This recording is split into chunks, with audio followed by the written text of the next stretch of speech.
Good morning, everyone. Global markets experienced a significant retreat on Friday, with all three major U.S. indices closing firmly in negative territory, signaling considerable pressure on risk assets. To be precise, the Nasdaq Composite dropped by 1.54%, settling at 26,225.15. The S&P 500 saw a 1.24% decline, closing at 7,408.50, and the Dow Jones Industrial Average also fell by 1.07%, ending the day at 49,526.11. Concurrently, market anxiety visibly escalated, with the VIX Fear Index climbing to 18.43. Safe haven assets were in demand. The US dollar index, DXY, strengthened to 99.27, and the 10-year U.S. Treasury yield further advanced to 4.59%. This combination of data clearly indicates a fragile market state, with capital rapidly exiting risk assets in search of safety. We anticipate that Friday's selling momentum will largely dictate market sentiment early this week, extending the downward pressure on risk assets.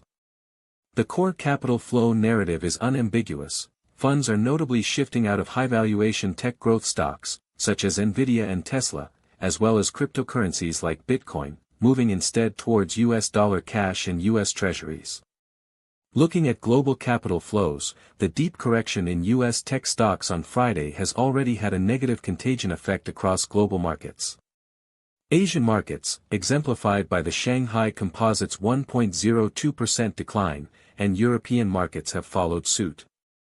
Therefore, the weakness in U.S. equities is expected to continue influencing Asian market openings this Monday. From a macro perspective, the high interest rate environment remains the primary source of market pressure. The persistently high 10-year U.S. Treasury yield continues to suppress valuation models for high-growth stocks.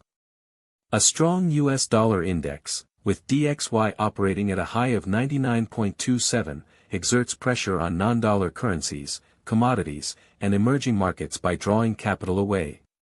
Inflationary expectations also remain stubborn, with WTI crude oil prices holding above $105 a barrel.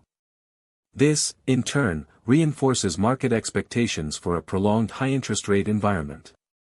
Geopolitical risks, while currently assessed as neutral in their immediate impact, provide underlying support for oil prices while simultaneously heightening overall market risk aversion. Turning to core assets, U.S. equities are bearish.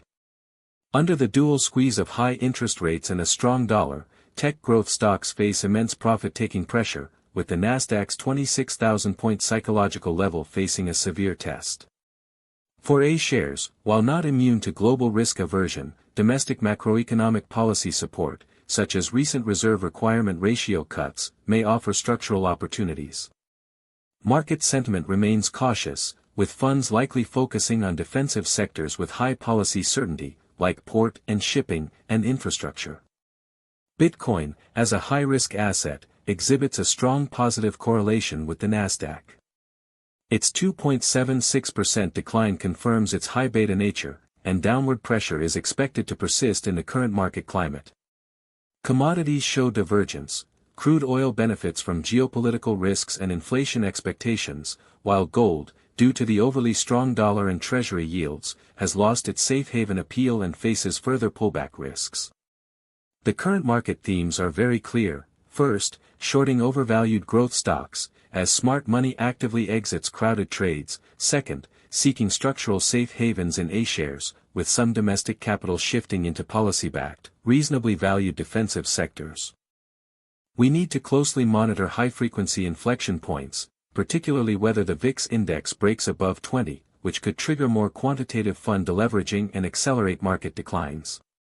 Also, watch for the DXY breaking past 99.50, which would further confirm a strong dollar cycle. Naturally, market risks exist. Any unexpected signs of cooling inflation data or a substantial de-escalation in geopolitical tensions could lead to a rapid correction in market expectations. Overall, today's strategy leans towards hedging. While the market might see a short-term technical rebound after Friday's sharp decline, the overarching downtrend has been established. The optimal strategy now is to utilize any bounces to hedge existing risk exposures or to remain on the sidelines, rather than chasing the short. Our strategy confidence level stands at 75%. We advise waiting for U.S. equity futures to show anemic rebounds early next week, and then establishing short or hedging positions if they encounter resistance at key levels, such as around Nasdaq 26,400 points, and reverse course. Looking ahead, we predict that within the next 3 trading days, the Nasdaq index will test the 26,000-point support level. The CSI 300 index's decline on Monday will be less than the Nasdaq's drop from last Friday, demonstrating its relative resilience. Bitcoin's price will struggle to effectively breach $79,000 within the next 48 hours and risks retesting the $77,000 support. Furthermore, as long as the DXY remains above 99, COMEX gold prices will fall below $4,520 per ounce in the next 3 trading days. Our overall assessment for today indicates only a 10% chance of an upside, 25% for consolidation, and a high 65% probability of further downside. Investors must remain cautious and adaptable.